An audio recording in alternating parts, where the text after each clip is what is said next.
All right, wrapping up Culotta and the Prince, Wednesday's edition of the vlog here, Center of the Week with Kevin Mawai. One of the hot topics this morning was Marshall Faulk on yesterday national radio, Dan Lebitard, and Stu Gotts was asked about the possibility of Leonard Fournette foregoing his junior season, sitting out next year, and not playing football and awaiting the draft or possibly challenging the NFL rule. I know that you have a lot of passion about this. You were part of the NFLPA that put together the collective bargaining agreement, and that's in that.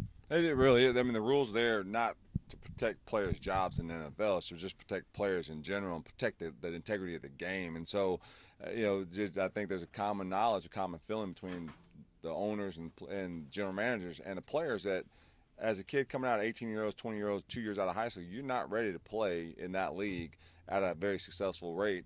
And again, to go out there and make a difference. And so I strongly agree with Marshall Faulk. You can't sit a guy and expect him to come back strong the next year. Now, here's an option that nobody's ever talked about is the fact that LSU could always redshirt Leonard Fournette.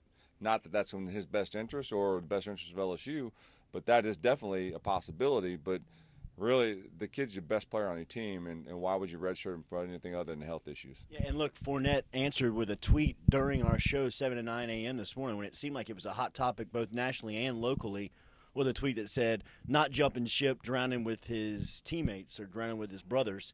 That's one thing about this story that nobody seems to talk about.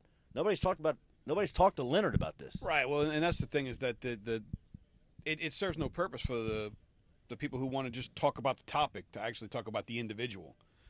This has to be something much bigger than Leonard Fournette. He can't just be a young man who wants to play football at LSU. This has to be he's going to be the champion of the cause. Reality is he's just Leonard Fournette. Let's play football.